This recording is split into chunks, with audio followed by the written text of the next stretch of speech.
Só um minuto, tá? A professora Carol está com o material, ela vai compartilhar já. Uhum.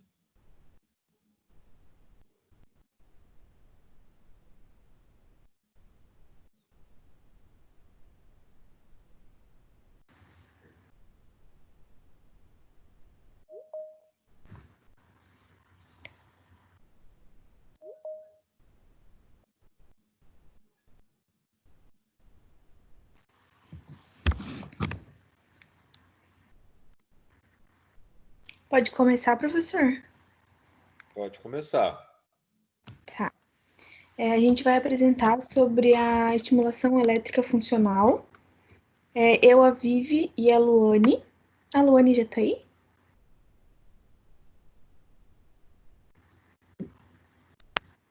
Bom, eu vou começar. A estimulação elétrica funcional é uma forma de tratamento que provoca a contração dos músculos paralisados ou enfraquecidos decorrentes de lesões do neurônio motor. É necessário treinamento específico para evitar a fadiga precoce, que impediria a utilização funcional com os objetivos reabilitacionais. Não é possível a obtenção de um movimento funcional de um membro paralisado por um simples pulso elétrico. É necessário uma série de estímulos com uma certa duração, seguidos por outros com uma apropriada frequência e repetição.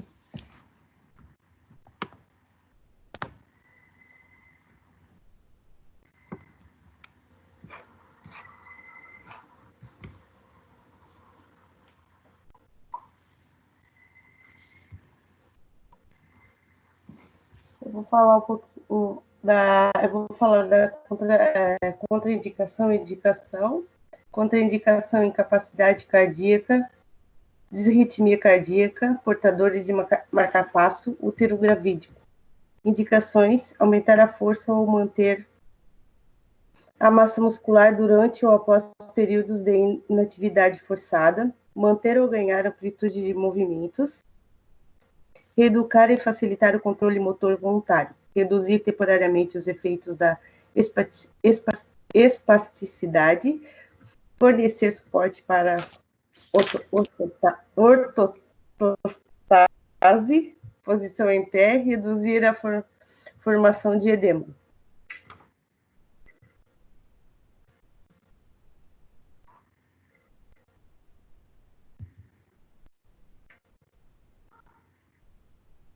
Eu vou falar sobre o acidente vascular cerebral, o AVC, que é o nosso artigo. Ele é um dano neurovascular responsável por várias deficiências sensoriais, motoras e cognitivas que limitam muitas tarefas. A principal causa é a obstrução das artérias cerebrais.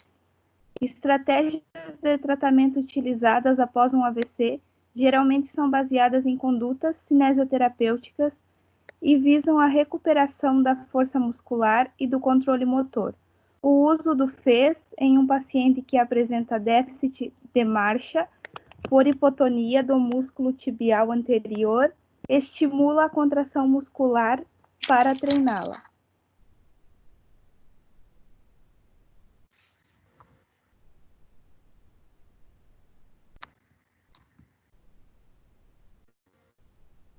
Vivi?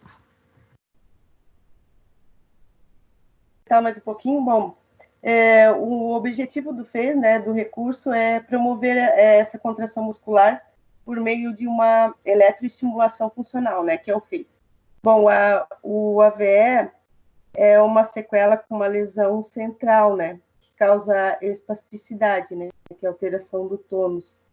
Aí o FES, ele ajuda a contração muscular, né, com a eletroestimulação. E essa corrente, ela deve ser suficientemente forte, né, para desencadear o potencial de ação e, consequentemente, a contração muscular, né, e nesse artigo que a gente utilizou, teve 3 estudos aqui, foram realizados 3 estudos, né, com 12 pacientes na faixa etária de 54 a 70 anos. a aplicação do músculo tibial anterior submetido ao tratamento do FES. Ele daí usou os parâmetros, né? O artigo ele aborda vários parâmetros, né, que deve se usar, mas na verdade é o fisioterapeuta que vai, dependendo da lesão, que ele vai regular os parâmetros, né? Não tem um protocolo assim para ser utilizado. Quanto ao tempo, tem que ver o tempo, o número de contrações e séries, né? E a resposta do paciente. Daí aqui ele fala de vários parâmetros, né?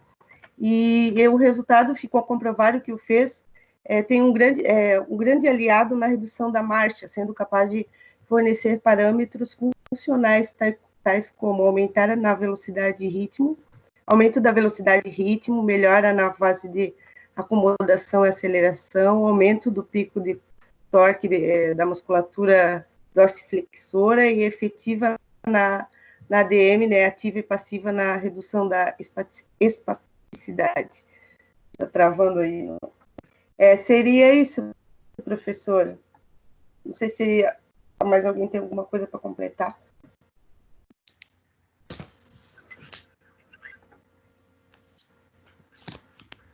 Não.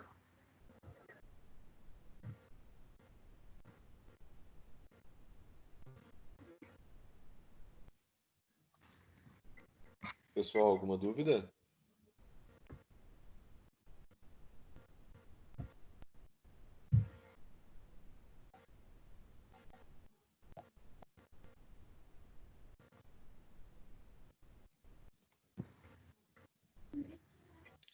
Pessoal,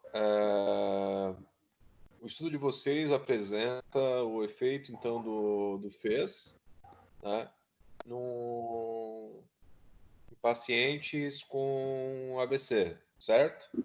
Certo. Certo. Teve algum fator de exclusão na pesquisa? Existem controvérsia, né, sobre a eficácia. Em alguns casos ali, em alguns estudos que tiveram só. Não, o que estou querendo dizer é que, com relação à pesquisa, quando a gente faz uma pesquisa para um artigo, para algum tipo de trabalho, de conclusão de curso, por exemplo, né, e a gente vai fazer algo experimental, né, a gente vai fazer uma pesquisa, né, tem os fatores de exclusão, por exemplo. Se eu vou trabalhar com pacientes, testar, né, esse aparelho, né, o FES, em pacientes com sequelas de AVC, nem todas as sequelas de AVC são iguais. Não. Certo? Tem tem a hemiplegia, né, que é a paralisia cerebral que atinge um lado completo do corpo, impossibilitando os movimentos, né, quando atinge o lado direito e o lado completo do corpo, e a hemiparesia, né, que seria a fraqueza muscular ou paralisia parcial de um lado do corpo, né, que pode afetar braço, perna, músculos, fáscias também. Essa pergunta. Sim. E daí o tratamento vai...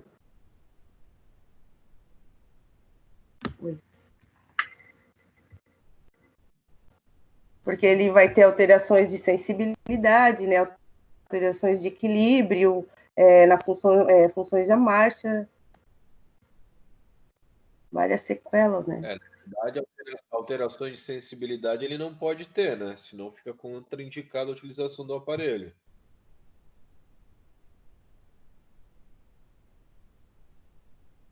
Assim, mas tem alguns casos que a sensibilidade tem que estar preservada.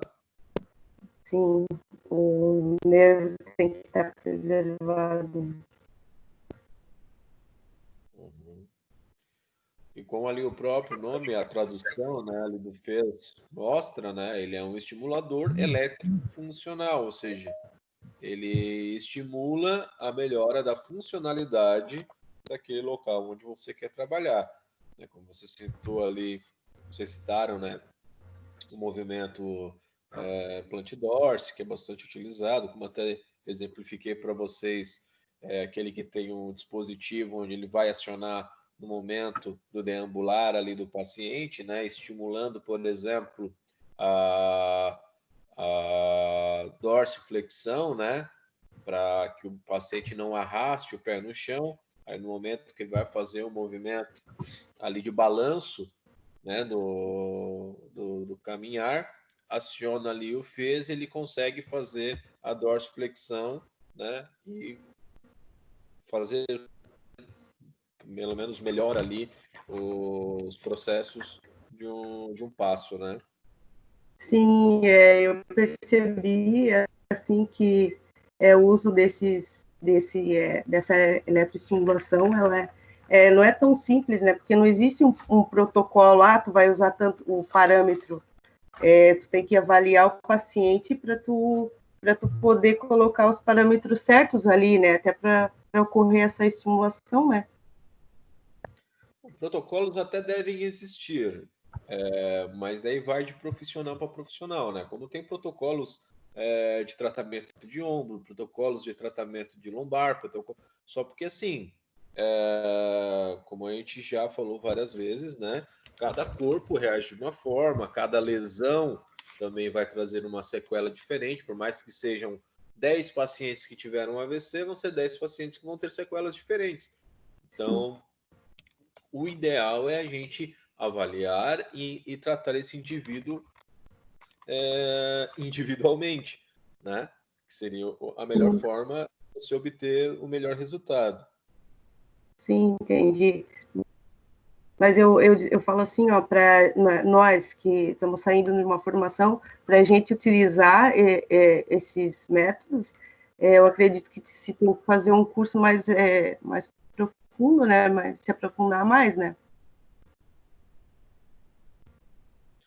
Sim, para tudo, né? Na realidade, né? Qualquer área que vocês forem trabalhar é sempre interessante se aperfeiçoar. Né? Mesmo que for trabalhar com ortopedia, né? É bem interessante fazer lá uma pós-graduação para você ficar cada vez melhor naquela área que você quer atuar.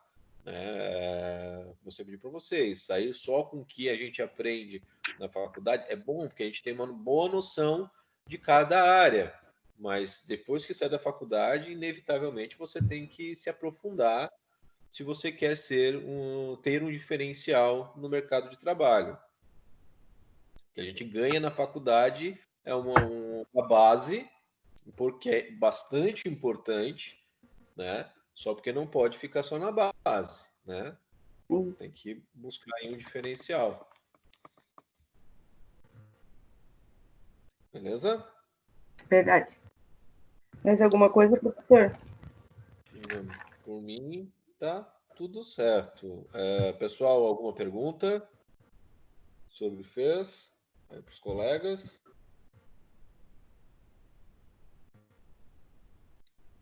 Então tá certo. Quem é o próximo aí? Professor, tá me ouvindo? Estou. A gente está querendo apresentar o nosso. O nosso é o TENS, né? Sim. Aí só tô vendo com o Rafa ali se ele vai conseguir já compartilhar. Pode ser? Pode ser. Pode já compartilhar. Deixa eu ver como que tá lá.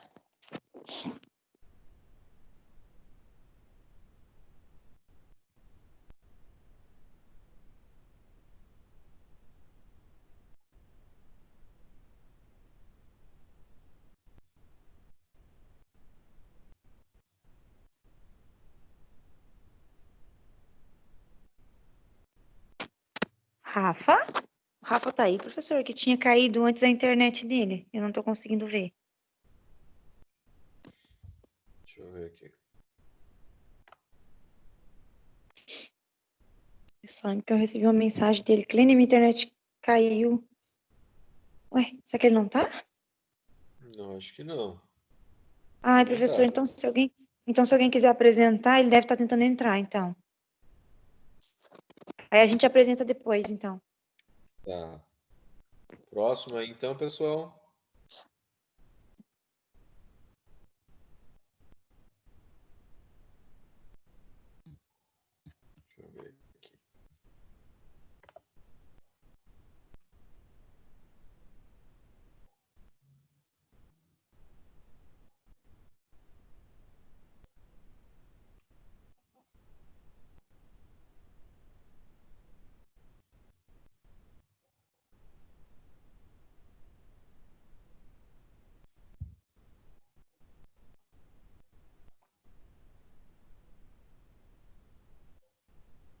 Pessoal, próximo aí para apresentação.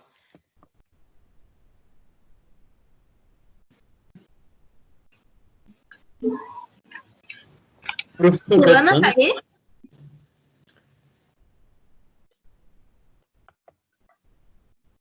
boa noite. Boa noite. O professor, não sei se tu tá vendo ali, a Jéssica tá tentando falar, até apareceu uma mão ali em cima do nome dela. Ah, Não sim. sei se tem que Pode permitir ela falar, alguma Jéssica. coisa. A Jéssica. Que daí a gente ia apresentar eu, ela e a Stephanie. Só que eu não sei porque tá aparecendo uma mão ali, não sei se é só pra mim, em cima do nome dela. Ah, é para todo mundo mesmo. É coisa nova aqui do sistema, acho que foi atualizado. Pra mim tá parecendo que ela tá mutada, ela tá tentando arrumar, assim que ela arrumar a gente já apresenta já. Não sei se tem outro grupo aí também. Acho que o Rafael entrou de volta aqui.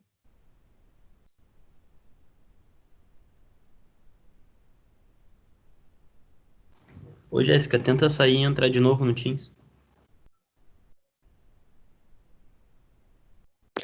Prof, a Dani também está tentando entrar, daí a O gente Rafa também entrou. apresenta. O Rafa entrou? Parece que já entrou, né? Eu também queria apresentar, mas eu acho que deu algum problema com a Luana.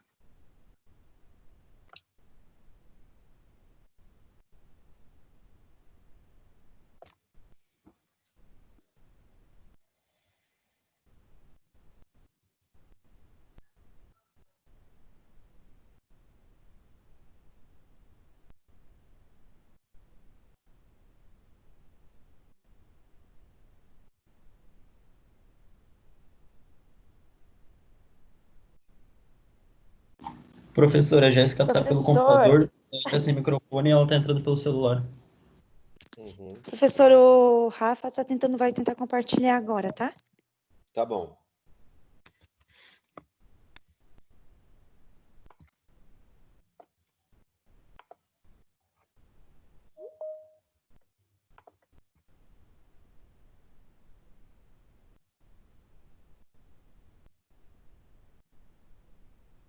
Professor, Oi. agora dá para escutar. Eu vou ficar no computador para compartilhar a tela, mas eu vou ter que falar pelo celular daí. Não tem problema. Só vamos aguardar agora um pouquinho que o Rafael entrou agora. Parece que eles vão. Ah, então tá bom. Agora, depois, logo em seguida, é vocês, então. Beleza. Ai, que bom. Tá dando certo.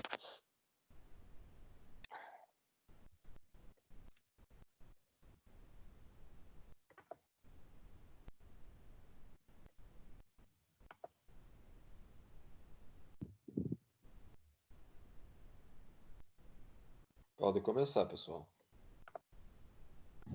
Compartilhou ali, tá certinho? Sim. Então, nosso trabalho é sobre a estimulação elétrica transcutânea, o TENS, e a gente fez relacionado à lombalgia. O trabalho é composto por mim, Rafael, a Clênia e a Alcineia. O TENS. A estimulação elétrica nervosa transcutânea, sozinha ou em combinação com analgésico, alivia as dores agudas e crônicas. Trata-se de uma estimulação elétrica suave em áreas corporais afetadas pela dor. Esta estimulação é feita através de eletrodos que produzem um bloqueio da mensagem dolorosa dessas áreas ao sistema nervoso central. A dor lombar é definida como uma condição clínica de dor moderada ou intensa na parte inferior da coluna vertebral. A lombalgia se apresenta como um conjunto de manifestações dolorosas, acometendo a região lombar, lombosacral ou sacroiliaca. Então, as lombalgias podem ser classificadas de acordo com a duração, como agudas, apresentando um início súbito e duração inferior a 6 semanas, subagudas, com duração de 6 a 12 semanas, em crônicas que apresentam duração superior a 12 semanas.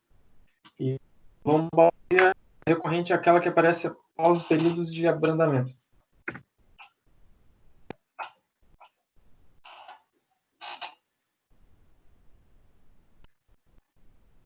Tá, professor, daí a gente pegou esse estudo de caso, né? Que aqui ele relata um paciente. Tá me ouvindo? Todo mundo tá, né? Paciente do sexo masculino, né? 25 anos. A anamnese dele apresenta como diagnóstico clínico lombalgia postural. Paciente relata sentir dor na região lombar há cerca de 2 anos. E há 6 meses as dores ficam insuportáveis. De acordo com a escala de Oxford, força muscular de grau 5 dos músculos quadrado lombar e do grande dorsal, reto abdômen, oblíquo externo e interno do abdômen, glúteos, isquiotibiais e quadríceps. Teve o teste de Lanseg negativo e relata sentir dor grau 8 na escala de EVA, né? Que é a escalazinha aqui embaixo, que é onde a gente faz aquelas perguntas do paciente, de leve, moderada e intensa. Então, ali, ele relata um grau 8, então a dor dele é muito intensa. Pode passar, Rafa.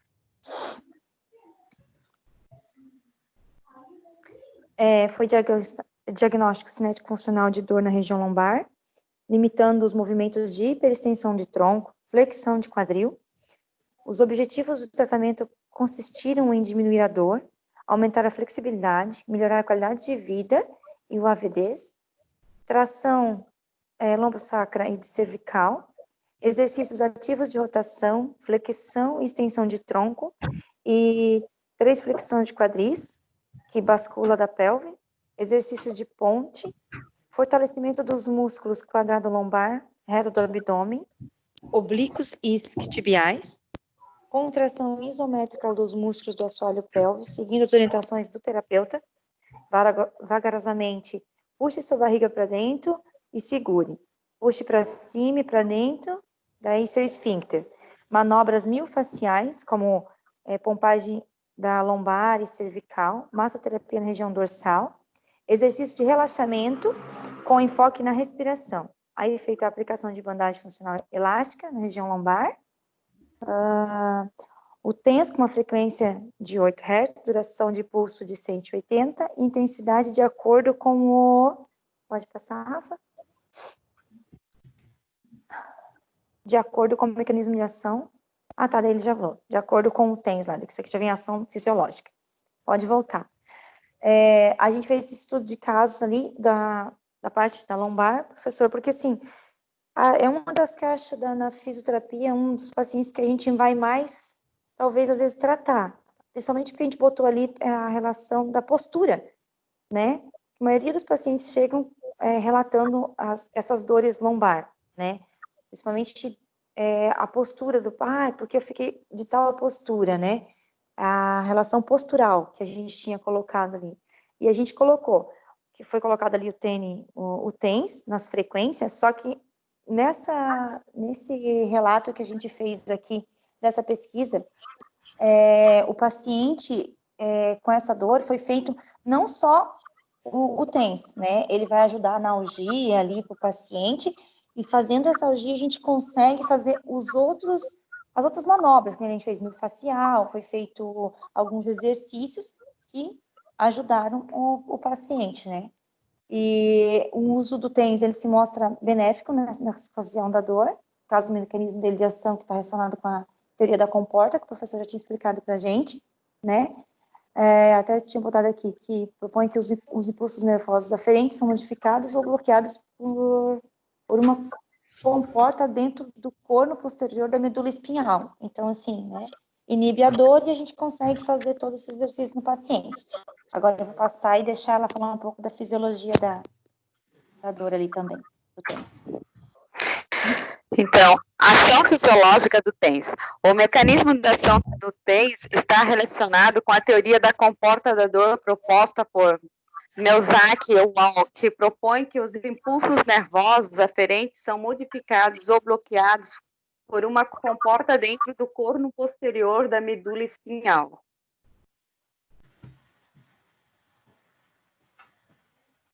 O TENS de baixa frequência, 4 Hz, a alta intensidade produz analgesias por meio de ativação de receptores de opioides e liberando substâncias analgésicas endógenas pelo cérebro e medula espinhal. Enquanto TENS tem enquanto a TENS com frequência acima de 100 Hz aplicada com baixa intensidade promove a analgesia por meio de mecanismo da comporta da dor.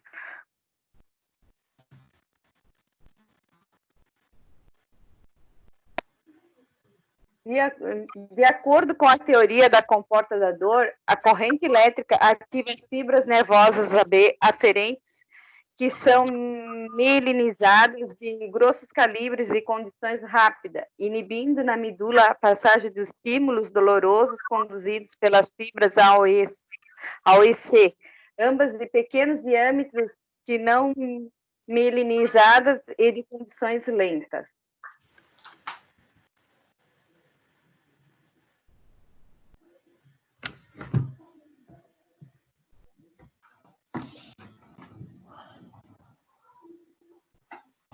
É isso aí, a nossa apresentação.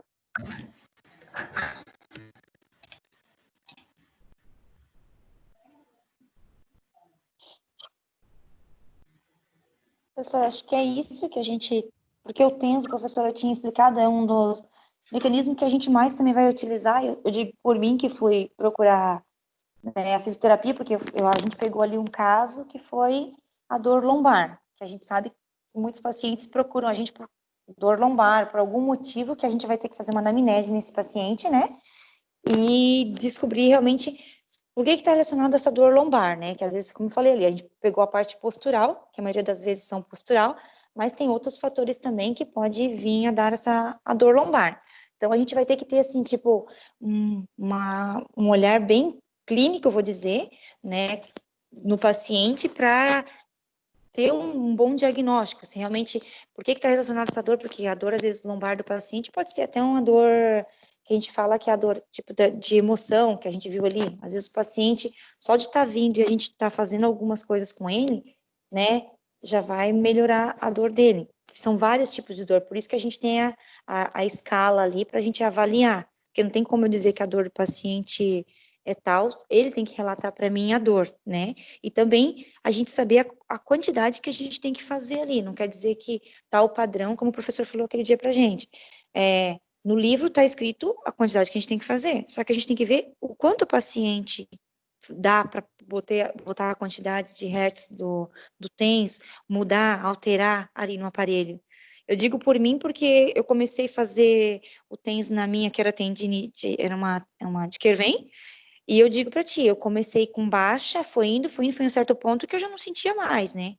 Então, tem que cuidar com isso também, né? Quando a gente vai colocando no paciente, eu mesma aumentava, que ela pedia para me aumentar, eu mesma apertava o botãozinho ali para aumentar, né?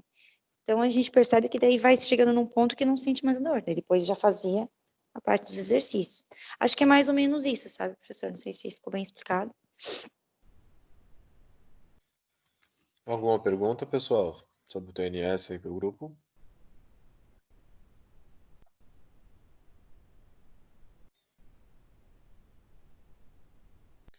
Beleza. Então vamos pensar o seguinte, né? Vocês têm um paciente com lombalgia, né?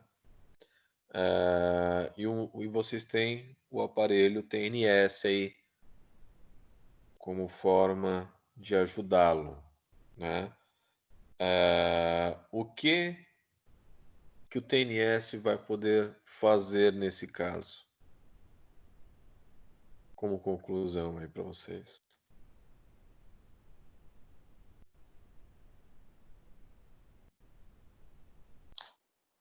E ali eu falei, professor, ele estava com muita dor. Ele vai fazer analgesia, na verdade, né? Não é um uso de medicação. O mecanismo dele vai acessar a região cerebral lá da dor, inibindo um pouco dessa dor. Daí a gente consegue trabalhar com os outros sistemas. Foi isso que eu entendi. Tipo, fazer a cinesioterapia, né? Inibe um pouquinho da dor para a gente conseguir, talvez, fazer a melhora dessa lombalgia do paciente, né? Não vai ser uma cura, né? Mas a gente vai conseguir trabalhar melhor com o paciente, né? Vai. Essa questão do utilizar o TNS antes ou depois, até já comentei isso com vocês, é bastante discutível, né? existe um consenso do que é o mais correto, se é utilizar no início ou no fim do tratamento, né, da sessão. Porém, aqui eu vejo com melhores olhos, podemos dizer assim, é a utilização do TNS ao fim do tratamento, né, da sessão. Por quê? Digamos que esse paciente está com bastante dor lombar e eu quero tratar ele, quero movimentar ele e tal. Aí eu coloco o TNS, como você mesmo diz, ele vai meio que mascarar esta dor. Ele não vai tratar a dor, ele vai mascarar esta dor. Então eu vou lá e movimento mais do que eu deveria, porque eu mascarei essa dor e posso talvez aí gerar uma lesão maior. Porque querendo ou não, a dor, ele é um excelente informante de que alguma coisa está errada, certo? É meio que como uma defesa também do nosso corpo. Ah, estou começando a mexer. Oh, começou a doer. Não, é bom não passar dali, porque se já está doendo, é porque alguma coisa tem, temos que resolver isso antes de mexer. Né? Então, a dor alerta para algumas situações. E se a gente mascarar a dor com o TNS, corre o risco de talvez aí mexer demais e acontecer uma lesão. Ah, mas eu conheço fisioterapeutas que utilizam antes, fazem o tratamento e teve uma ótima melhora. Vai ter, sem dúvida. Pode ser que você aliviou ali a dor, conseguiu mexer e mexeu ali o suficiente, melhorou, tranquilo. Mas eu gosto de, como posso dizer, eu prefiro prevenir do que remediar, né? A dor, pode sentir a dorzinha ali, pode incomodar, mas é importante para eu saber até onde eu posso ir. Eu vejo dessa maneira, certo? Não estou dizendo que seja errado fazer, utilizar o TNS no início, mas eu prefiro ter a dor como uma referência do que eu posso ou não fazer ou movimentar, certo? Depois que eu fiz o tratamento, o paciente pode estar sentindo ali um pouquinho de dor, aí acho interessante colocar o TNS para que ele possa ir embora com menos dor, né? E outro fator é exatamente esse de satisfação do paciente, né? Porque pode ser que você coloque lá o TNS para conseguir mexer um pouquinho mais, mas ele vai sentir dor depois, porque você está estimulando terminais nociceptores, né? Você está estimulando dor de novo se você está mexendo. Ou seja, aquele efeito do TNS, aos poucos ele vai saindo, porque você está estimulando o local da dor. Aí, se você colocou o TNS no começo, você não vai colocar o TNS novamente no fim, certo? Porque senão, só nisso aí, só nessa brincadeira, vão ser aí 40 minutos para mais só de TNS. Então, acaba ocupando muito, né, do teu horário de atendimento. Então, talvez, sei lá, não vejo muito sentido nisso também, né? Então, se você não utilizar no final, o paciente vai embora ainda com dor e pode não se sentir tão satisfeito, por mais que tu tenha feito ali o trabalho correto e que ele vá melhorar, né? Mas que é uma melhora que vai acontecer aos poucos, mas só pelo fato dele sair dali ainda com dor, ou até às vezes com mais dor, pode acontecer dele ficar aí insatisfeito, né? Exatamente pela falta de conhecimento do que vai acontecer. Daí talvez, se você conversar com ele, explica, não, você vai ficar com um pouco de dor, porque a gente mexeu, é normal. Pode ser que ele entenda também, ou pode ser que não, né? Aí, por via das dúvidas, eu também prefiro fazer com que o paciente saia com menos dor do que ele chegou, se for possível, né? Obviamente vão ter situações que não tem muito o que fazer, ele vai acabar saindo com dor de qualquer jeito. Mas é isso. Alguma dúvida?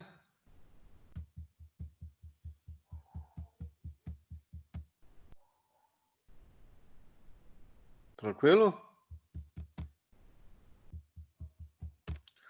Então, outra situação, só para a gente finalizar essa questão, né?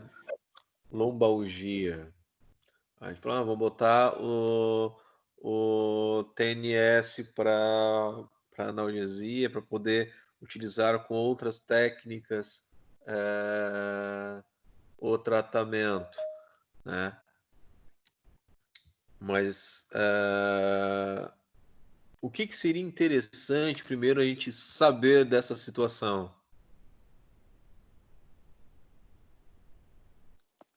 Como vocês falaram Professor, ali.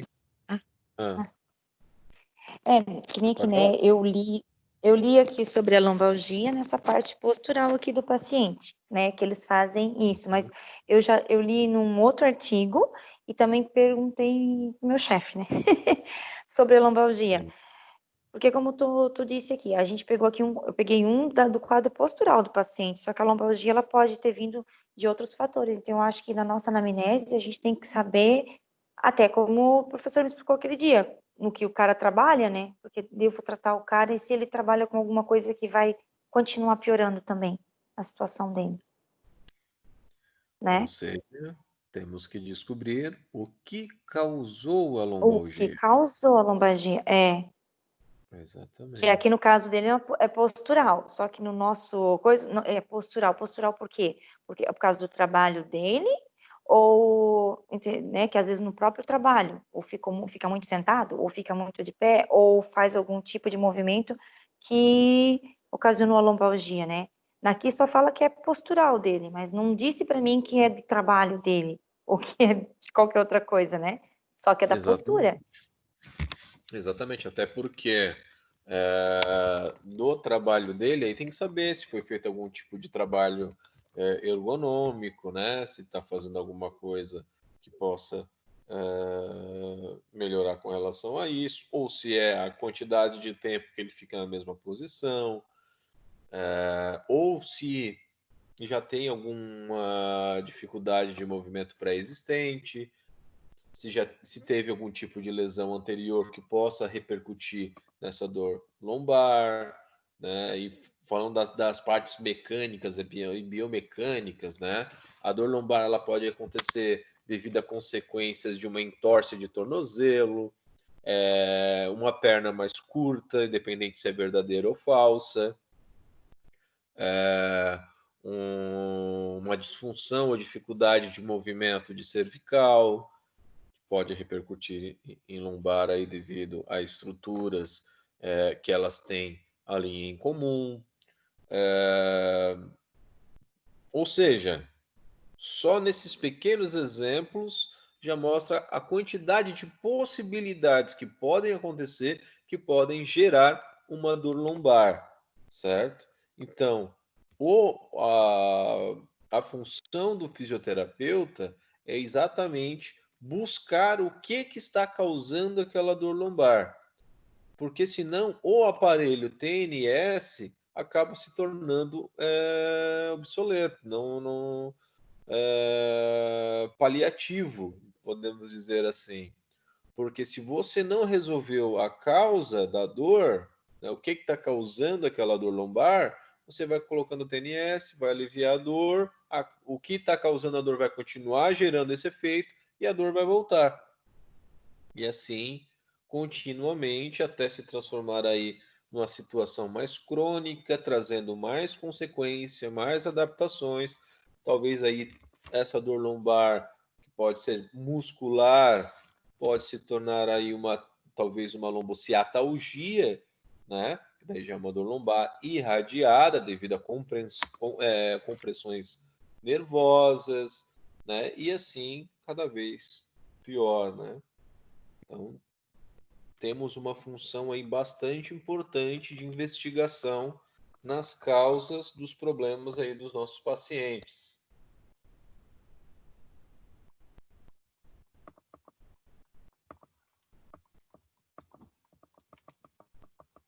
Certo?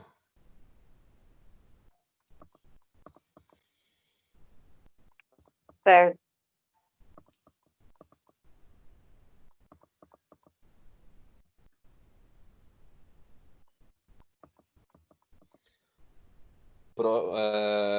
Por mim tá legal já.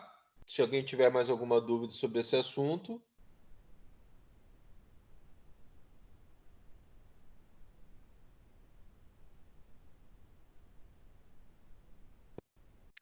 A gente pode ir, então? Podem ir. Pode disponibilizar aí.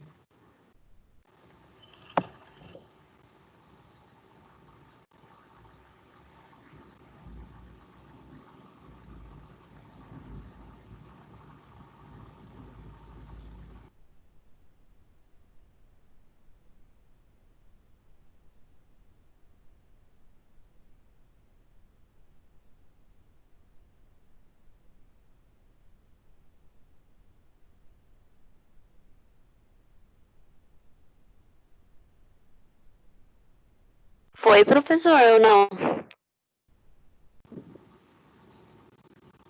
Ainda não.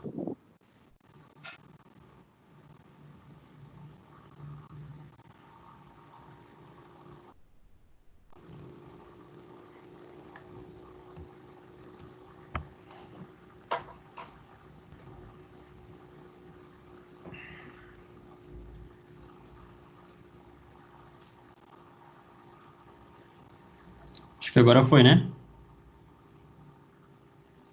Agora sim. Acho que sim. Tá bom.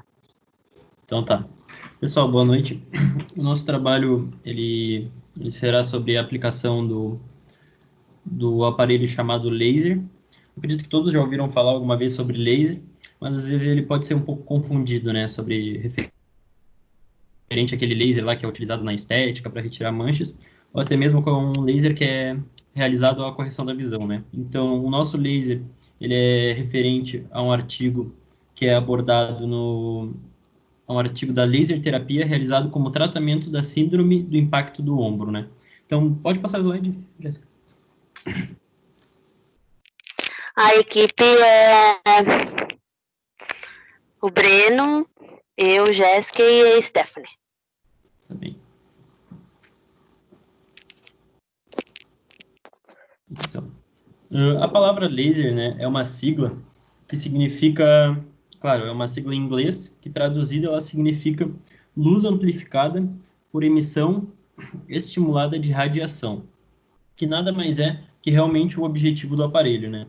Ela emite uma radiação que vai estimular aquele local ali a estar realizando talvez uma regeneração mais rápida do tecido ou um tratamento que vai ser referente ao artigo um pouco mais profundo, né? Então, nas 3 imagens, né, são 3 aparelhos de laser, onde os 3 têm o mesmo objetivo, o mesmo funcionamento, né, que seria gerar essa radiação como tratamento, como objetivo terapêutico.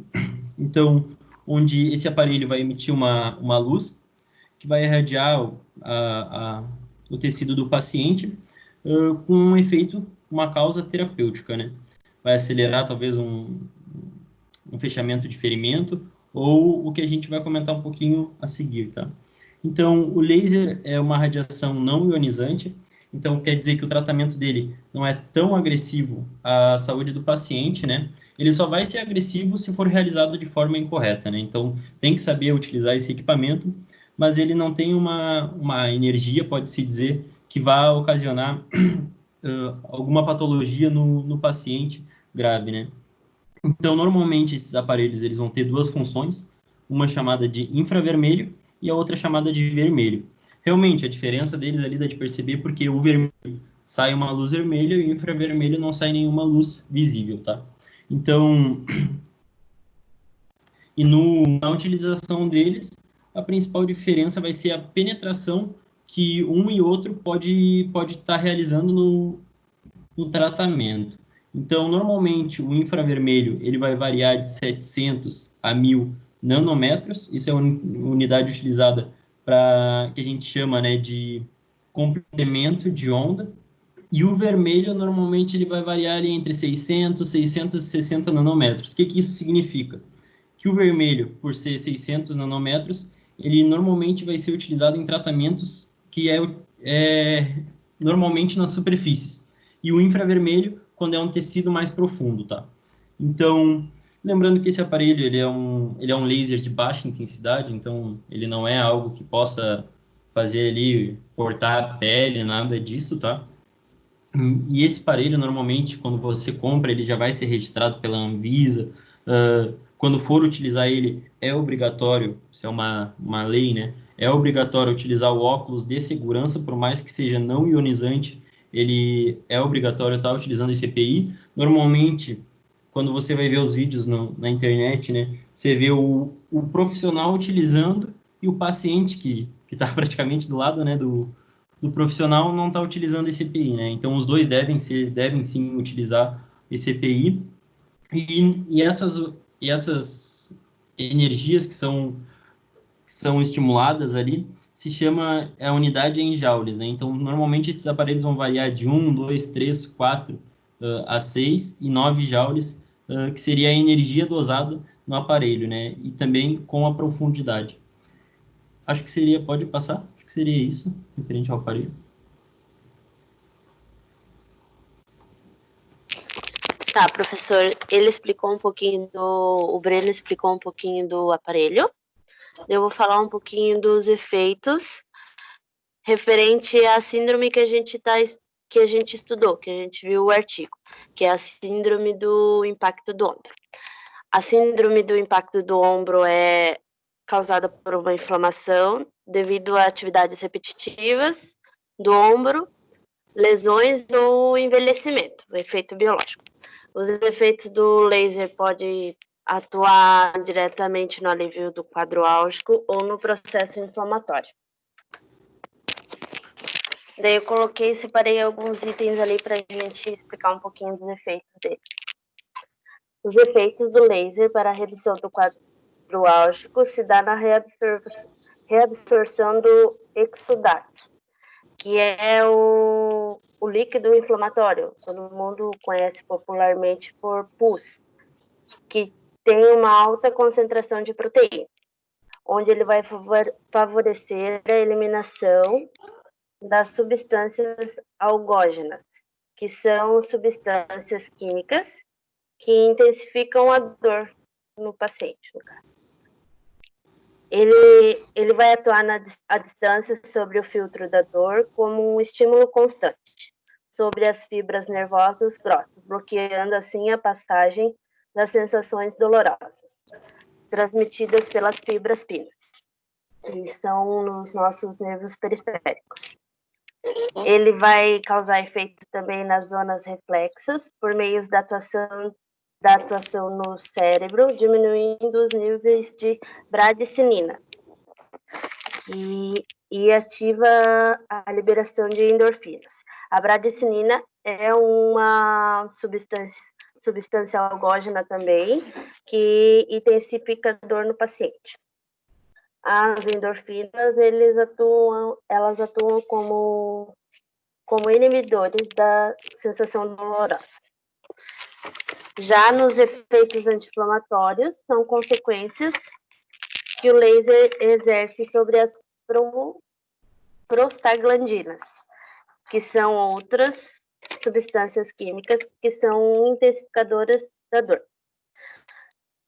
pois modifica a pressão hidrostática intracapilar, melhorando a absorção de líquidos intersticiais e provocando a redução do edema com a ativação da regeneração tissular, que é a capacidade de regeneração dos tecidos lesados. O efeito bioestimulativo trófico tissular é o aumento dos fibroblastos, os fibroblastos são aqueles que sintetizam o colágeno e regeneram os vasos sanguíneos, e incremento da reptilização, que são os novos tecidos.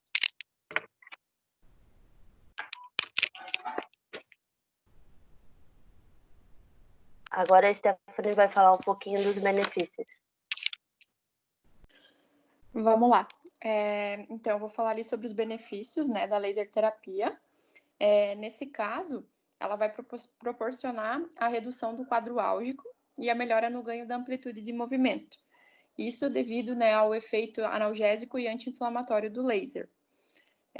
Vai apresentar também o ganho da amplitude de movimento através dos exercícios terapêuticos, né, que vão ser realizados, porque eles vão ajudar a fortalecer essa musculatura que foi lesada, né, e enfraquecida. E, além disso, também tem a melhora na qualidade de vida, porque vai ser possível retornar, né, voltar a fazer as atividades de vida diária. Então, por mais simples que possa parecer, né, às vezes, o pentear do cabelo, né, tomar um banho, lavar o cabelo, vai conseguir tá retomando esses exercícios ali, né, essas atividades diárias. Seria isso.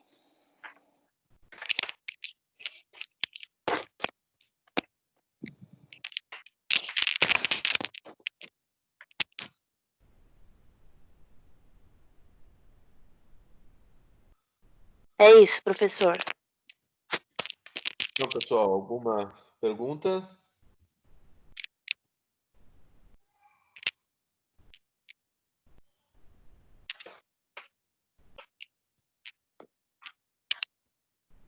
Não?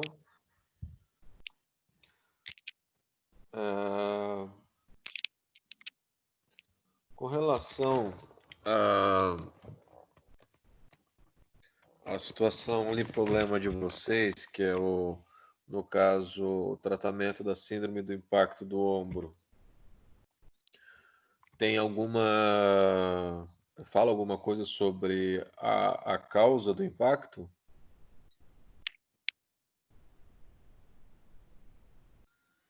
O estudo em si não falava, professor. Ele fala que pode ser tanto por efeito biológico, né, envelhecimento, ou por excesso de... Como é que eu vou falar? Eu tinha anotado aqui. Por movimento repetitivo, e pode ser tanto no esporte, atleta, ou se não, em caso de trabalho. Claro que o atleta, em vista de um senhor de idade que trabalha lá todo dia com uma coisa, vai ter uma melhor recuperação, mas vai de indivíduo para indivíduo, né? Então, assim, só mais uma situação que pode acontecer com relação a esse tipo de problema, que é o tipo de acrômio que esse paciente tem. Vocês já chegaram a ver alguma coisa nesse sentido?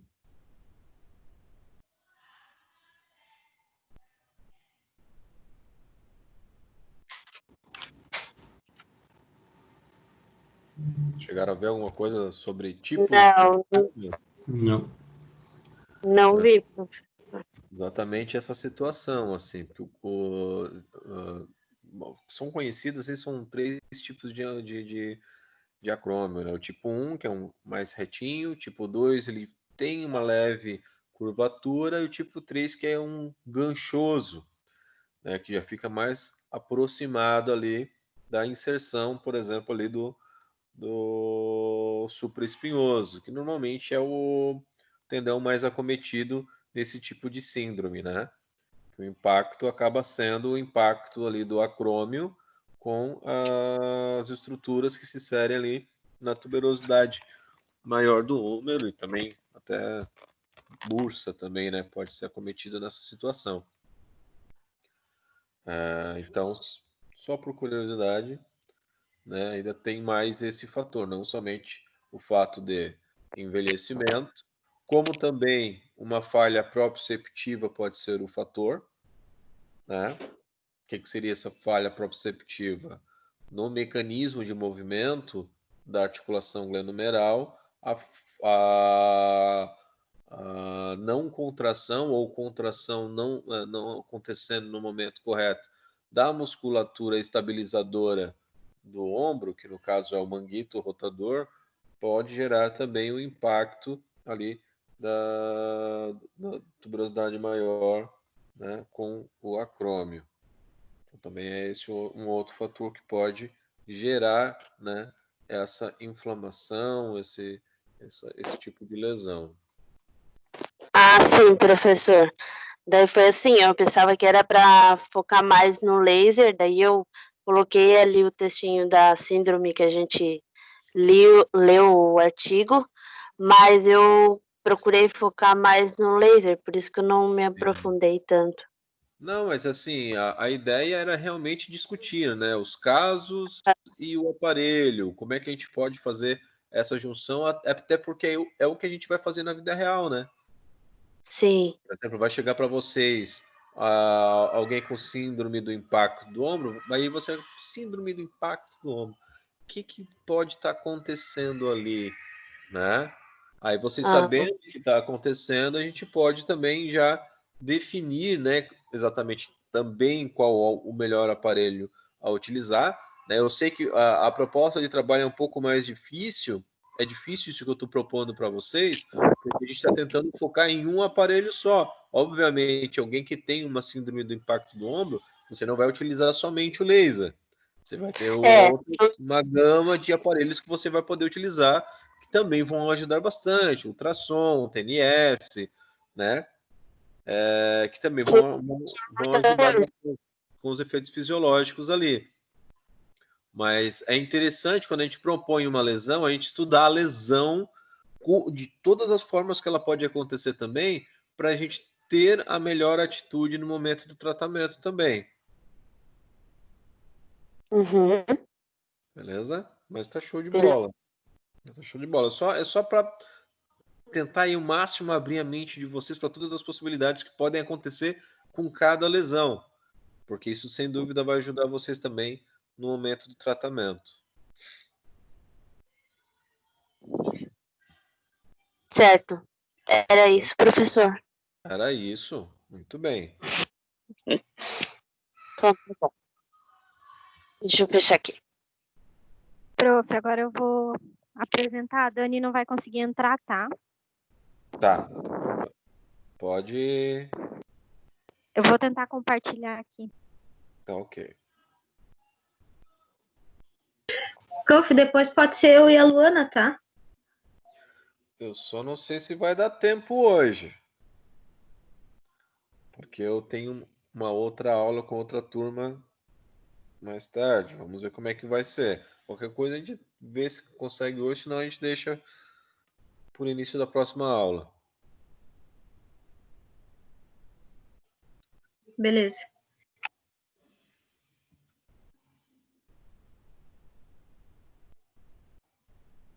Prof, Diga. não quer que eu apresente a próxima aula, então? Daí talvez a Dani consiga entrar? Pode ser também. Pode ser, porque ela estava tentando entrar, mas a neném começou a chorar e ela não ia conseguir. Tá Aí certo.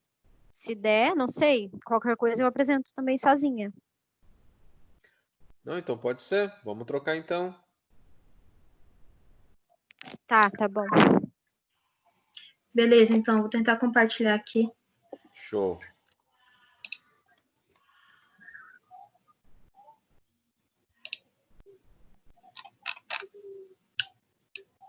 Tá aparecendo?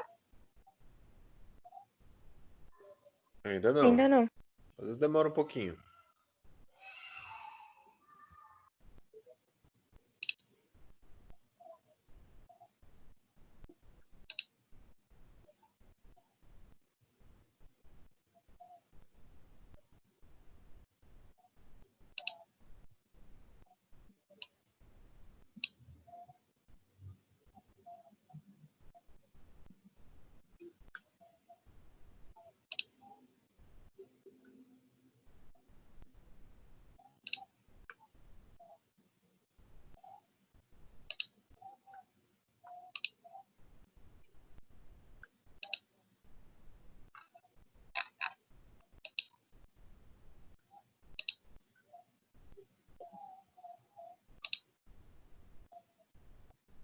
Me avisem quando aparecer. Deu. Foi? Agora apareceu. Tá, beleza. Então, o nosso trabalho vai ser sobre o aparelho de ondas curtas, termoterapia profunda como tratamento fisioterapêutico na osteoartrite. No caso, é o nosso artigo. O nosso grupo é eu e a Luana. Luana tá aí? Tô, aham. Tá me escutando? Sim. Então, eu vou falar um pouquinho da definição do onda curta. Ele é um aparelho que usa uma radiação não ionizante da porção de frequência de rádio do espectro eletromagnético para produzir calor, na qual é enviada aos tecidos mais profundos do nosso corpo. Esse aparelho, ele é bom cuidar com adereços, ou quem utiliza prótese, na verdade, não pode nem estar fazendo uso desse aparelho. E esses adereços têm que estar sendo retirados, porque pode acabar queimando o paciente. Agora eu vou falar um pouquinho em relação à patologia que a gente escolheu. Osteoartrite, osteoartrose, artrose, na verdade a gente está falando tudo a mesma coisa, só a nomenclatura que muda mesmo. A osteoartrite, ela acontece ali nas nossas articulações, algumas em específico, joelho, na articulação da mão. O que acontece? Essa cartilagem que a gente tem na articulação, ela é destruída e acaba aparecendo ali o osso subcondral, que é ali na segunda imagem, onde está escrito joelho com artrose, você vê ali machucadinho, é o osso subcondral ali que já está exposto, que já está aparecendo. E o que acontece se essa cartilagem acaba lesionada? Esse osso acaba aparecendo e acaba cometendo o bico de papagaio, começa a ter essa formação anormal. Também o que pode acontecer com esse desgaste em excesso dessa cartilagem ali na hora da movimentação, o osso com osso, e acaba ficando muito dolorido, né? Acomete homens e mulheres, e pessoas que fazem muito exercício de forma errada, e também pode ser fator genético. Agora a Luana vai falar um pouquinho do nosso estudo de caso. Certo. O artigo que a gente pegou, ele fez comparações de outros aparelhos, inclusive o ondas curtas. Então, ele se tratou de 30 pacientes, 30 candidatos, que tinham sinovite associada a osteoartrose de joelho. Artrite, né? Osteoartrite de joelho. E esses 30 candidatos, eles possuíam, então, a sinovite junto. Eles fizeram um exame para comprovar que tinham, e aí foram aceitos nesse tratamento. Esses 30 pacientes foram divididos em 3 grupos. O primeiro grupo, ele fazia o tratamento só com ondas curtas. O segundo grupo, ele fazia tratamento com ondas curtas e mais anti-inflamatório associado. E o terceiro grupo era o grupo controle, que não recebeu tratamento nenhum. Aí, depois de 10 atendimentos, como resultado, o grupo 1 teve melhora de 81%, o grupo 2, 84%, e depois de 30 atendimentos, teve melhora, né, dessa inflamação de 67% o primeiro grupo e 72% o segundo grupo. Aí o que foi resolvido, né, no final das contas, que o grupo 3 não teve diferença nenhuma, porque não recebeu nenhum tratamento específico. O grupo 2 teve bastante melhora na diminuição da inflamação, e o grupo 1, que foi o melhor, digamos assim, que teve o tratamento tanto do ondas curtas como anti-inflamatório. Só que o aparelho, ele foi utilizado como analgesia. E os fisioterapeutas, né, que fizeram esse estudo, eles decidiram que teve essa melhora porque também melhorou a circulação vascular da região.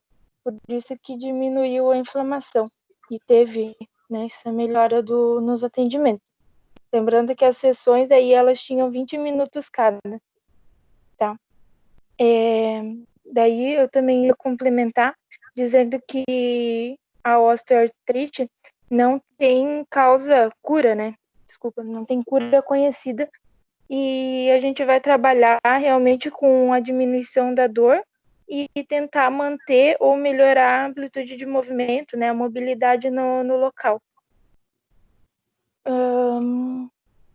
E também dentro desse artigo, os fisioterapeutas, no caso, foram entrevistados 116 fisioterapeutas.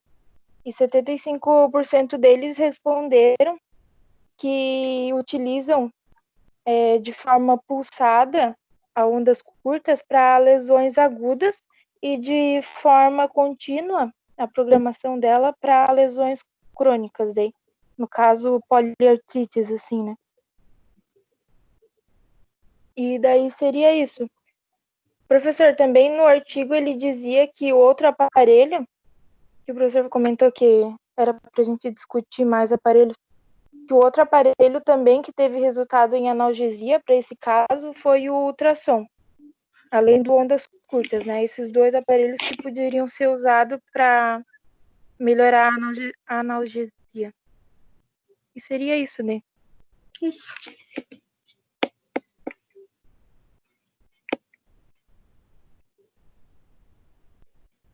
Alguma dúvida? Alguma dúvida, pessoal?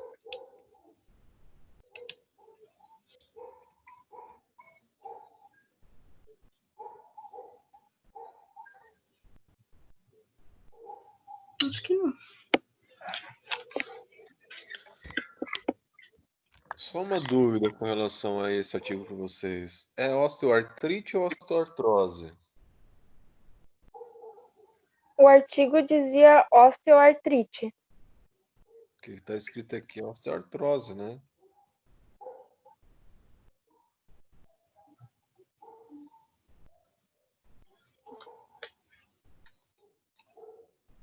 No de cima foi escrito arteostrite e embaixo foi escrito osteoartrose.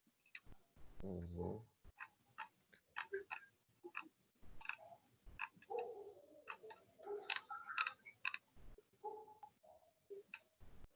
Mas qual que é o verdadeiro? O do artigo é osteoartrite, professor. De inflamação. Volta um pouquinho. Na definição ali. Aí, definição.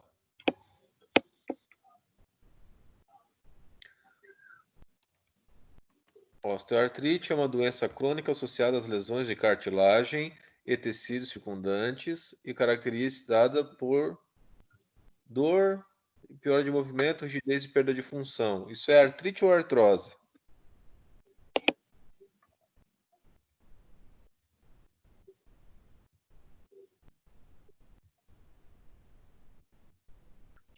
Então, professor, na verdade, quando eu até assisti uns vídeos e mencionava que era tudo a mesma coisa, só mudava a nomenclatura, mas eu imagino que se for para mudar alguma coisa, a osteoartrite seria a fase ali mais inflamatória, e a osteoartrose quando já está ali na questão do osso exposto, da erosão da cartilagem lesionada.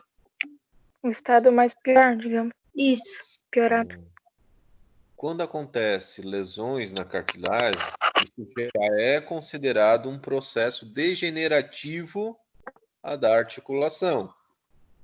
Quando se trata de processo degenerativo da articulação, é artrose, certo? A artrite, com o sufixo -ite, caracteriza-se por inflamação articular. Então, a osteoartrite é uma inflamação articular. Então, tem sim diferença de definição. Então, tudo que vocês estão falando até agora, por isso que eu estava achando, vocês falando osteoartrite, mas tudo é características de processo degenerativo. Né? Até a própria foto, ali, na própria foto está dizendo ali artrose. A definição utilizada é referente à artrose. Lá embaixo está falando da artrose, por isso que ficou um pouco desconexo aí as informações. Né? No próprio ali artigo, analgesia para artrose.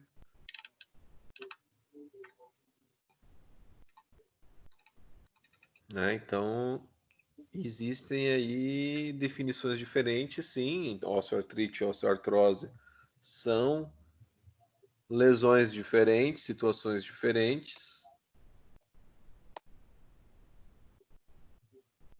Então, olha aí com cuidado com relação a isso.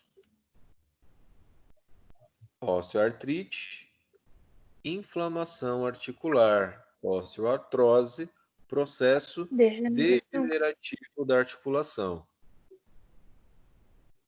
Beleza? Beleza. Beleza. Alguma dúvida, pessoal?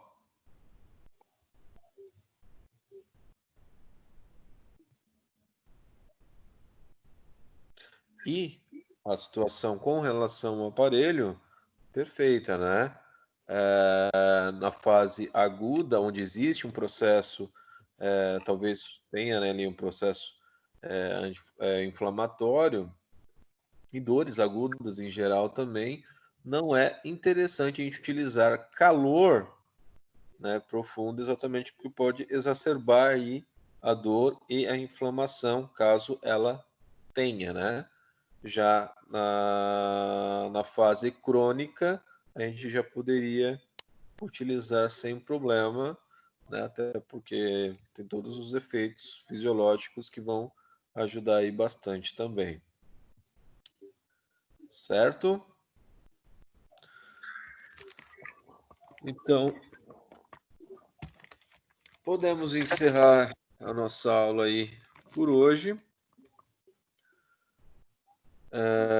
Continuamos então com a equipe que falta, acho que só falta mais uma.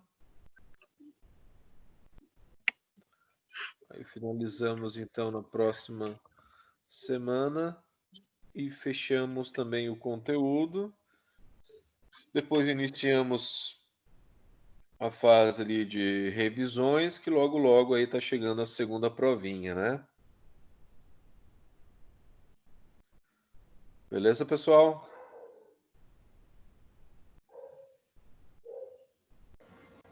Beleza. Obrigada. Então,